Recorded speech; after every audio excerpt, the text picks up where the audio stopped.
Welcome to the Mason Dukacek Show. And before we jump in, this episode is brought to you by WorkforceAlchemy.com, helping leaders uncover hidden profit leaks inside their workforce. Mike Huey helps founders stop being the bottleneck. As founder of Scalable Sales Solutions, he works with B2B companies on scalable sales systems, leadership development, and exit readiness. He's a certified exit planning advisor, and he's the author of Make Your Company Scalable and Saleable, and the Leadership Blueprint, Accountability in Action.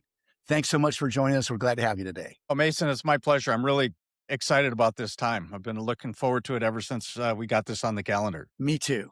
You talk about founders needing to take off the sales hat. Right. What are the clearest signs that a business owner has become the bottleneck in growth? Yeah, great question. One of the quotes I like that I created a little while ago is when everything's dependent on the founder, sales has a ceiling. And so it really is when you start noticing that we're starting to level off. I can't keep growing. I've tapped my potential, or I wish I had more time for sales, but because I'm the founder and I'm wearing other hats, operations, finance hat, this hat, marketing hat, you're getting stretched. And so you're noticing you're not being able to spend as much time with sales. And so therefore we're starting to plateau or even possibly decline. Those are great indicators that you're having some problems. One other thing that I see sometimes is, man, when we create a business, we want to conquer the world. We want this big business all over the nation, making buku dollars. And then after time, we start realizing I'm not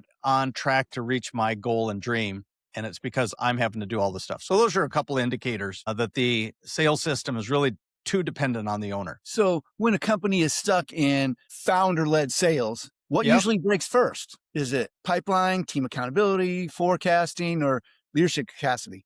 Yeah, good Or is it question. something different? What breaks first? Yeah, usually what happens, I think, is that founders start shifting to just trying to take care of their book of business. And so now there's not any prospecting going on. They're not putting a lot of money into marketing. We have an assessment system that looks at 42 different areas of sales and marketing. And one of those is how much are you spending on marketing to generate leads? And most people that we assess are less than 1%. And we tell them, you got to be spending 7% of gross revenue or a little bit more or something to do that. Business owners don't want to spend that money. They're starting to notice there's less and less new accounts coming in. It's usually the prospecting because we got to just take care of the money that's coming in while we're doing all these other activities. Well, there's an old saying, expecting and marketing. It's not everything, but it does rank up there with oxygen. Yeah, exactly. I mean, if you don't have it, you don't have leads. If you don't have leads, you don't have sales. If you don't have sales, you don't have a business. For a B2B company in this, let's say maybe the $2 million to $20 million range, what does a truly scalable sales system actually look like in practice? Yeah, no, that's a great question. Thanks for asking it, Mason. I would say the first thing we usually do, and we have a roadmap. It's not we don't wing it. It's all pre-done and modularized, systemized. Usually we have to get what's between the owner's ears out onto paper. So creating a sales process, the playbook, similar to that. I bet you that owner, if they're a manufacturing company, they probably have playbooks on how to run machines and how to run the operations side of their house. If they're a service industry, same thing, but very few document a sales process with a playbook so that you could literally hire a new salesperson and say, hey, here's the playbook. Here's what you do. Here's the links, all that stuff.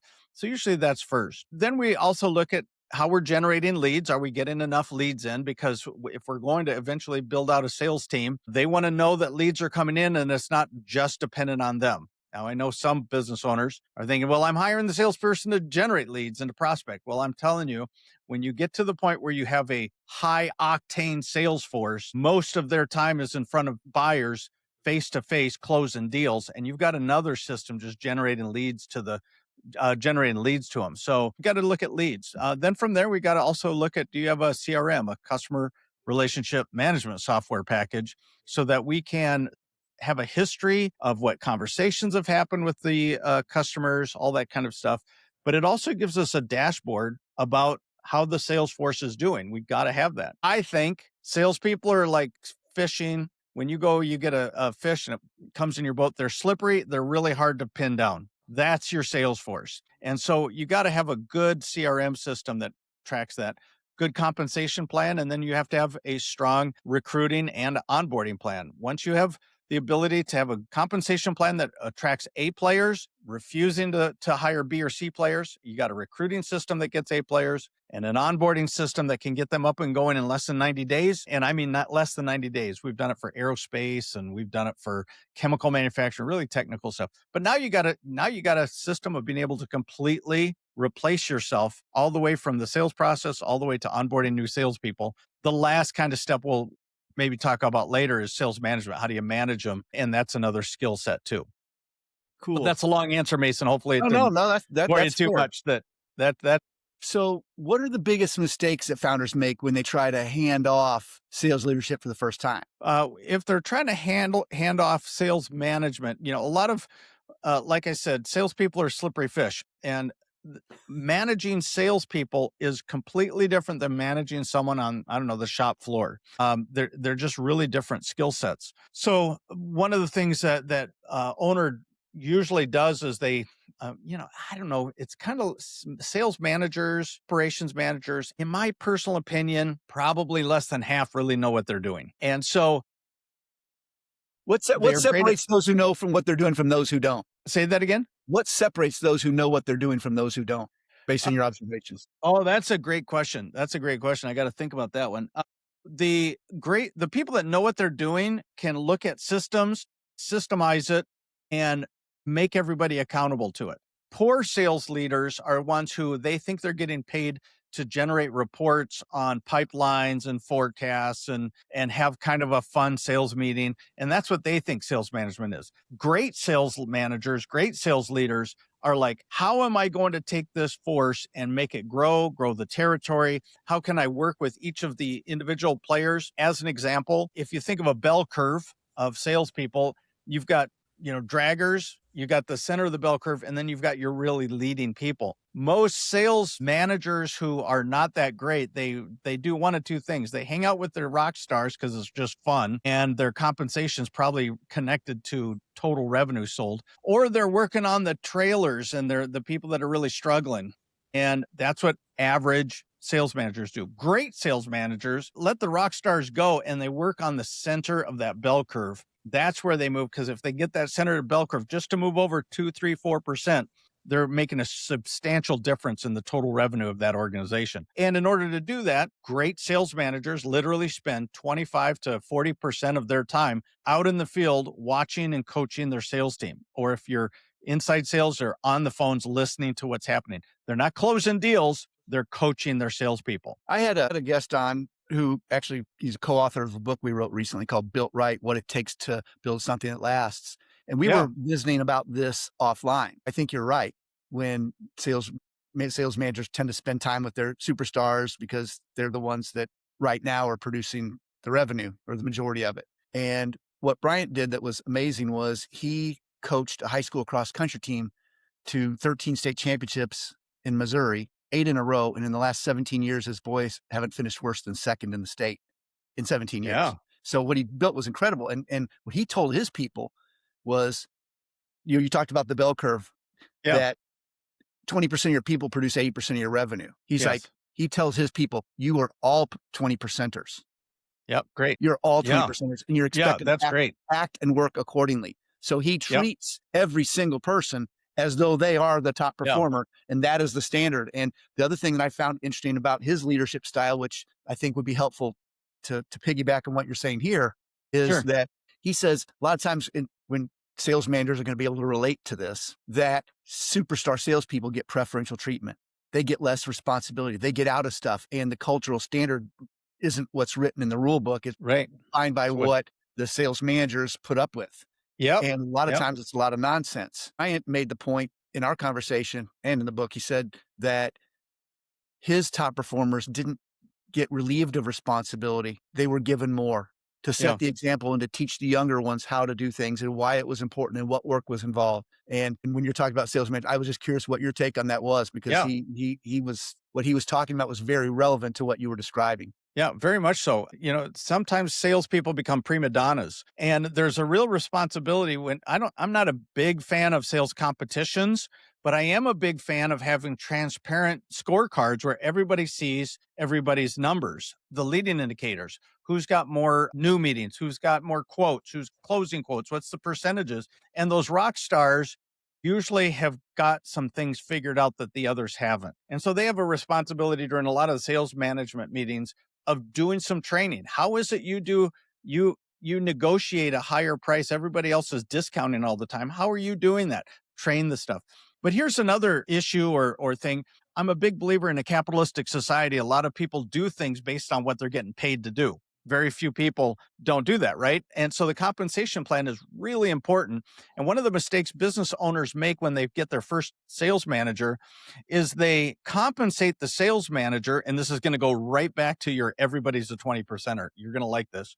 Most business owners compensate the sales manager of a salary plus some kind of percentage of the total revenue that the sales force sold. Did we make quota? Okay, great, you got your bonus. Well, if that's your compensation model, you are going to ride the pony of the salespeople that are selling. You're going to be really focused there, and that's why you're going to spend more time there. However, if you change that compensation plan to say, here's your base salary, and let's say I have, I don't know, 5 salespeople working for me. Whatever my variable, the bonus part that I'm going to have, it's divided into 5. And for every sales rep that makes their quarterly goals and their revenue, I get that percentage of the bonus. So I'm really incented to make sure my whole team is performing, not just one. That's an example of one of the ways to compensate sales managers to be actually doing the right things. I love what you're talking about here. Because in my conversation, because a lot of this is directly relevant to conversations I've been having with Coach Wright, and he would talk about goal setting. Yeah, And when he's got some, let's just say, a chubby freshman who's never run before, and that kid's new. That kid could be the most talented kid in the history of the program, but no one knows it yet because he's a freshman who's never trained. But instead of just setting these amazing goals out of thin air, he would literally have these. I'm not going to use the word prima donnas, but I'm going to use the word state champions because that's what they sure, are. sure. These people that are juniors and seniors and setting records and getting written about in the newspapers and interviewed on TV. He would sit down and say goals with them, but he would have the freshmen and sophomores pay attention to that so that those freshmen and sophomores, not only did they see what the goals were, but they saw what work was required to achieve those goals. You're going to do these types of workouts at this pace and this type of mileage volume. And if that sent the message to the freshmen, hey, this is what you're going to have to develop into if these are your goals.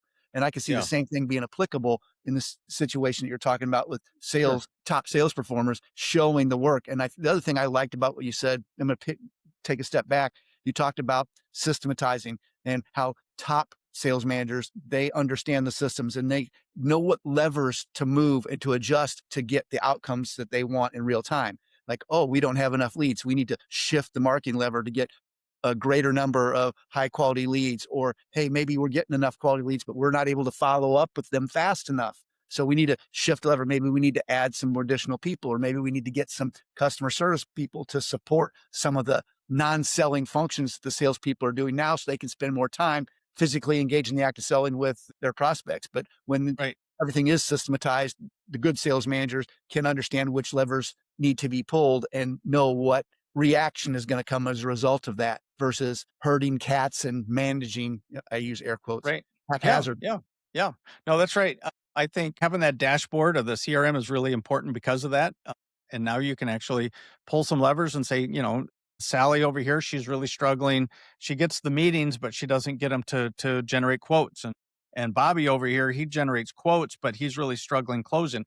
You kind of see where they are. I like what you're saying, no doubt about it, of letting the junior people see this is what's required to make the sales or the career I want. They don't want to make sales, they want to make a career. In addition to that, however, the other thing I think great sales managers do is, well, let me tell you what poor sales managers do. Poor sales managers say, okay, Sally and Bobby, you're new to this organization. You have to make 25 phone calls a day. You have to do 5 meetings a week. You have to do this. You have to do that. Nothing's wrong with laying out the roadmap. But what's really important, people buy. Here's the problem. If the salespeople do what the manager told them and they don't succeed, it's the sales manager's fault. If on the other hand, you say, here's what top performers do. I'd like you to create your plan to get there. And now, of course, I can have some veto power or some coaching and say, well, are you really pushing yourself enough or whatever? But if we can get the salespeople to create their plan, now they own it. And the sales manager's role is to just help keep them accountable to their own plan. That makes a huge difference. Now there's buy-in. It's their plan. They're going to work with it. And guess what?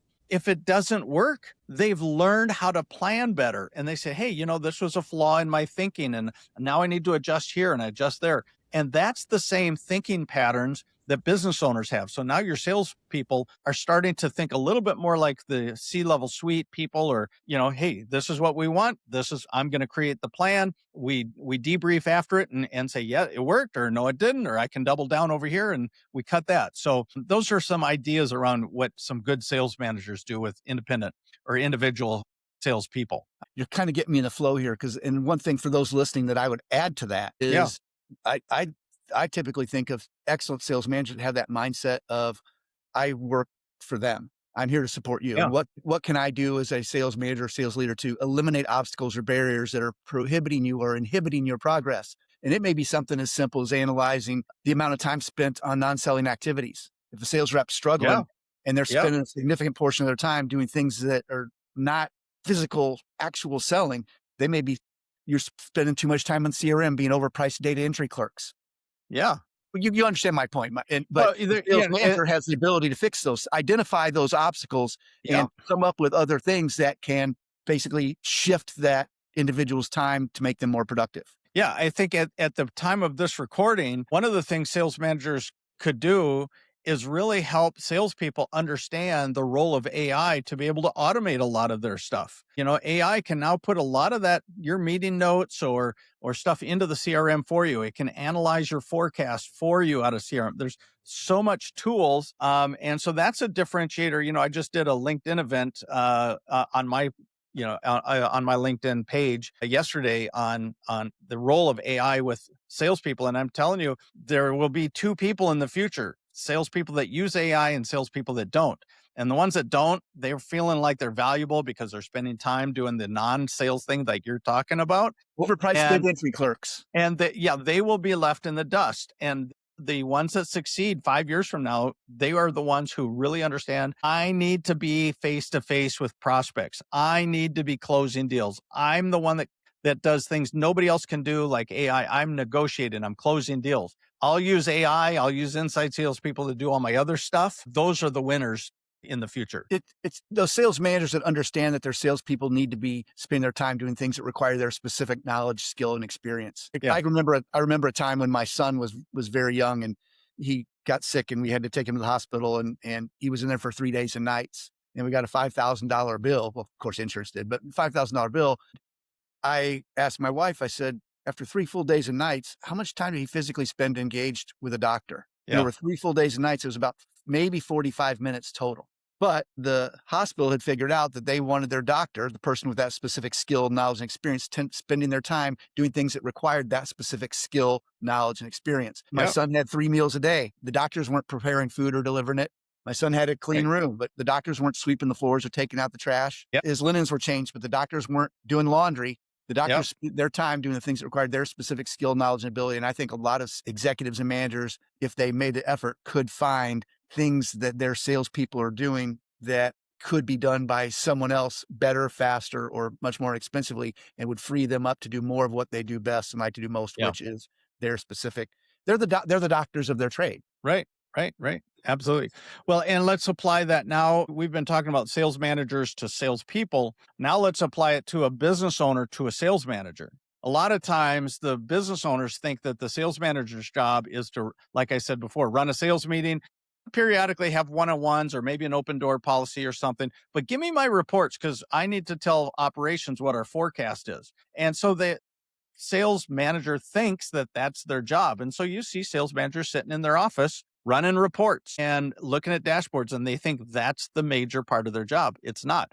The major part of their job is coaching the sales team and having AI and the CRM generate the reports for the owner. And so when, one of the flaws that a lot of junior sales managers do also is, let's say, Mason, I'm following you out on a sales call and you're going out to some, I don't know, fabrication shop. And I come in as a sales manager. One of the big mistakes most sales managers make is I'm connecting with the buyer. And yeah, Mason's doing a good job, but hey, I'm here, the sales manager, and I'm going to help close the deal.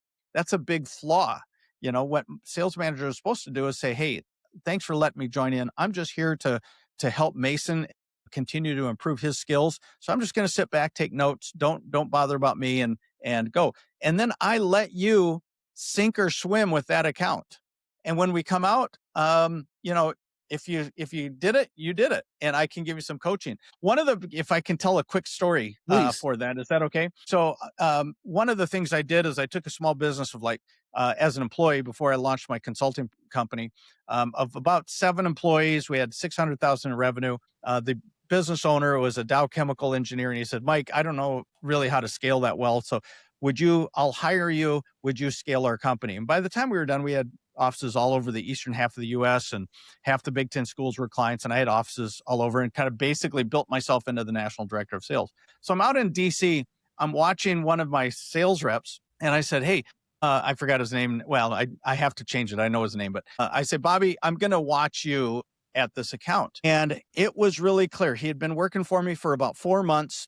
I had not had as good of an onboarding system as I have today. And so he gets into the meeting, he starts, and within 3 minutes, he's looking for me to be his life preserver to save him from this account that he can't sell. And I just totally let him sink. I mean, he bombed. And we walked out. And now the only exception to that is if it's an account that is like, this is a company changing account, we have to have it. That would have been an account I would have jumped in. But if it's just a sales thing, it's recoverable. And if it's not, what happened that night was he spent 6 hours that night working on his sales scripts, working on everything, so that the next day when we went to the next account, he says, Mike, I'm serious. I've got this. I really do. And sure enough, he just did great. But I let him sink. And if I wouldn't have done that, he would have continued thinking that he's doing a great job. So it's really important to let them sink or swim and just sit back and say, hey, what did you do well? How can you improve? What's the one thing you want to do the next meeting? Let me watch you on the next meeting and see how you apply it. That's the majority of the time a sales manager should be doing, not running reports. I almost think of it like disciplining a child, in that it's like, this may be controversial for some, but I'm old school. But when I was a kid, I got spanked.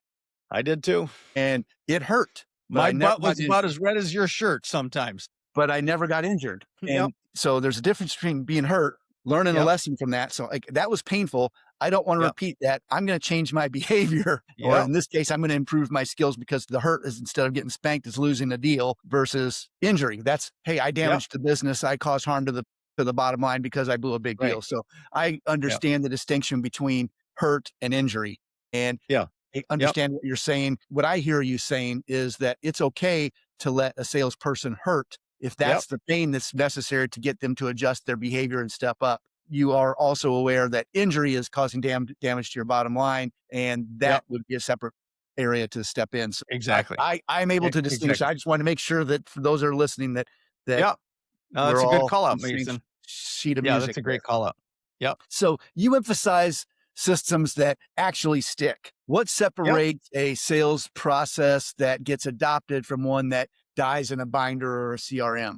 Yeah, great question. Because I'd hate for a company to come in and hire some consultant, whether it's us or someone else, and they build out all the stuff and nothing happens to it. And so the real key boils down to if it's the owner who's managing the salespeople, or the owner's at a point where now they can have a sales manager. It's really on leadership. It's on leadership to push everything, the values in your company. If you're seeing somebody, I've got a great story of a top salesperson who did not represent our values, and we had to fire him. So, it really boils down to leadership. Are you enforcing values? And the other aspect is accountability. If you've got a system, a one-on-one time, clear metrics in your CRM that you can sit down with the salesperson and say, okay, you were supposed to do this, this, and this many calls or this many meetings. This is basically your plan. How did you do? You didn't do it. What was the cause? And we start diagnosing what the issues are. And then we can pull that sales plan out and sales playbook and say, okay, here's where the thing is. Why don't you use this link or this script or something? And you're using that. You're keeping them accountable. One of the best ways to do culture change, people, they write books and they go to conferences. How can I change my culture? It's simple. It really is simple. It's just two things: values and accountability to actions. If you just manage those two things, you can create whatever culture you want. So I think it's really the one-on-one times where you're keeping people accountable to the plans they have, and then you're coaching them in their skill set if they're falling behind. And what you use as your Bible for the coaching is your sales playbook. So that's how you keep it live. That answer your question, Mason? It does. So, how does building a scalable sales engine increase exit value even before No. a company's ready to sell? Yeah, that's a great question. Let's say I got two companies, both have $1 million in EBITDA. If you don't know what EBITDA is, basically it's earnings. Well, we'll just call it net profit. Okay. So got two companies, $1 million in net profit. One company, the owner is doing a lot of the sales work. He or she has the relationships with the clients. We're not quite sure it's documented. It's kind of a wing it, but he's got $1 million in profit. We got this other company that's got $1 million in profit. The business owner is not doing the sales. We actually have a 3-person sales force and they're meeting with a variety of people and it's all documented. Where do you think I, as a buyer, am more interested in jumping in? Obviously, the one where it's documented and I can come in and I don't have to be the salesperson. So it's that alone just attracts them. I'm telling you, if you have an owner centric, that the concept is called owner centricity. If the owner is the centric part of the whole business, it's not sellable because then whoever buys it, all they're doing is buying a job. There are some people that's what they want, but your pool of buyers is very, very small. So if you can get yourself to the company can run without you, the sales can run without you. Now you have an extremely attractive business. And to give you an idea what that means, let's take that same $1 million profit company. Usually the way they determine is what's called a multiplier on it, right? When we're exiting, is it a multiplier of 3 or 4? That's the value. Let's say the value is just 4 over here with the owner that's centric, which is high. It's actually probably about 1.5 to 2. But if I can move the value just to one multiplier, just from 4 to 5 over here, because I'm out of the way, I just made $1 million more in that sale price. That's huge. So that's why it's important. So, what conversations should a founder have with their team when they're trying to move from informal hustle to more of a disciplined execution? Well, I think one of the best ways to do that is to talk to the team about saying, hey, I know we've been selling this way and people don't like change. A players like change. B and C players do not like change. So there's a little indicator right there. Do you have B and C players or do you have an A player? A players are like, yeah, how can I improve? How can I go? How can I make more? How can I do this? B and C players are like, that's not how we've done it. I've got my comfort zone. So just FYI there. But if you position it and saying, hey, we've been doing okay here, but I want to implement some systems that are going to help all of you sell more with less effort. We're going to use AI. We're going to use systems. We're going to use processes. We're going to use playbooks. And I'm telling you, we're going to pull the information. Sally over here is really smart at prospecting. And Joe over here is really good at add-on sales. And Bobby over here, he's really great at negotiating and not dropping the prices. We're going to share all those best secrets with each other into a playbook so everybody can have it. And that helps get buy-in from people. So that's my initial thought to that question. Does that answer it, Mason, for you? Sure. And one of my favorite quotes is, if you don't have a standard, it's impossible to measure the deviation. And if you've Yeah, got a bunch of that's right. people out there doing random stuff versus following a playbook, and if you're getting a bunch of leads and your sales force and you're tracking your metrics and your sales force can recognize, Yeah, hey, we got X number of leads and we converted into Y number of sales and Y isn't very good, and everyone yeah, is using the playbook, then the closing percentage of conversion rates not what it needs to be. Well, at least you know what that standard is. This is the playbook we've been using. This is how we've been yep, presenting it, and these are the results we're going to get. So where can we adjust this or change this because it's not delivering the results? Whereas if you had people out there saying different things, you don't know where the issue is or how to fix it. Yeah. I mean, you would never let that happen in your operations side. To use an old school industry like manufacturing, you would never say, hey, I don't care how you run the machines, just kind of do it your own way. And, if it works, fine. If it doesn't, forget about ocean safety, forget about waste. If this person has 10% waste on products and this person has 1%, not a big deal. You would never do that. And yet sales is the most important part of the business because without it, you have nothing. You could literally, if you had sales and not operations, you can have a business because you could just outsource it to someone else. But if you don't have sales and you have operations, you have no business. You're having what they call an equipment liquidation sale.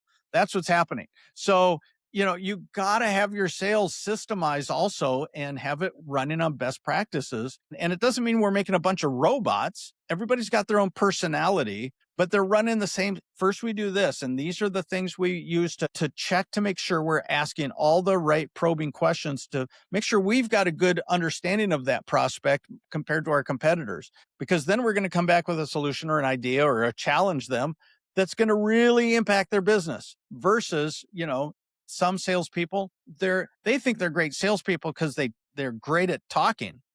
Great salespeople are great at asking questions, right? So if you have a salesperson who's a talker and somebody else here is a great question asker, this person's going to beat them all the time. And if you have all these variety of people on your sales team, you're going to have inconsistent sales and inconsistent branding. I really Can I? appreciate. I just thought Please, of go one ahead. other thing that you're going to have. The other thing you're going to have, this happens. Some sales managers, they're working with a key account. And all of a sudden, the key account calls them and says, hey, sales manager, you've assigned Bobby to my account. But every time he comes in, man, he talks and talks.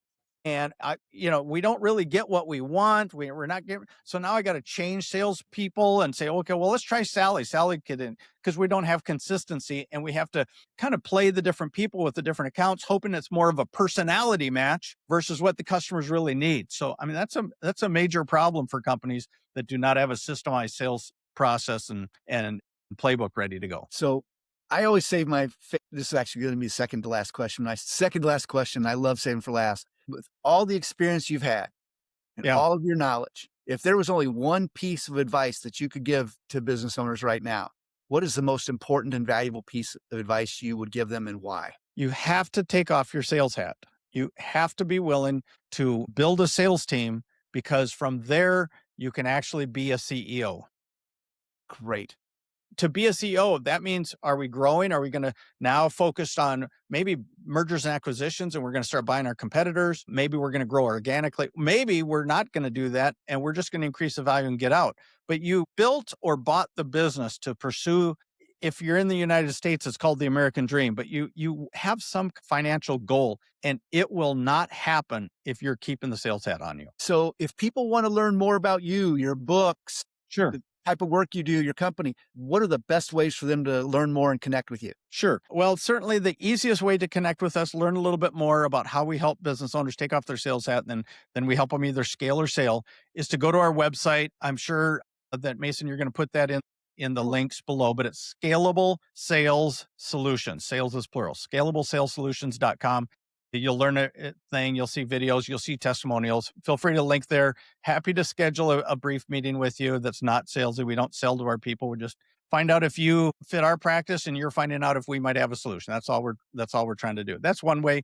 The other thing is I have now 5 books. My latest one just came out last week called The Art of War for Business Leaders. I'm a former infantry officer and studied military strategy, and I took The Art of War by Sun Tzu. All of his writing is in my book, and I give business strategy of how that applies, along with the fun part is about a 5 to 7 page military story illustrating each chapter and a 5 to 7 page business story illustrating each chapter. It's a fun read. So that's up. But you can go to Amazon and just type up Mike Huey, Huey, and it will take you to my author page. You'll see all of our different books that we have. So that might help you. Well, I appreciate your sharing your knowledge, your wisdom, and your expertise. Thank you so much for joining us today. And let's do it again sometime soon. Yeah, Mason, it's been my pleasure. I really wish great success to you, to this podcast, and to all your listeners that you really, really can accomplish your dreams if you are willing to do it smartly, get wise counsel, wise advice, and put your money where your mouth is and make it happen. You really can. Appreciate you. Thanks so much. Thank you.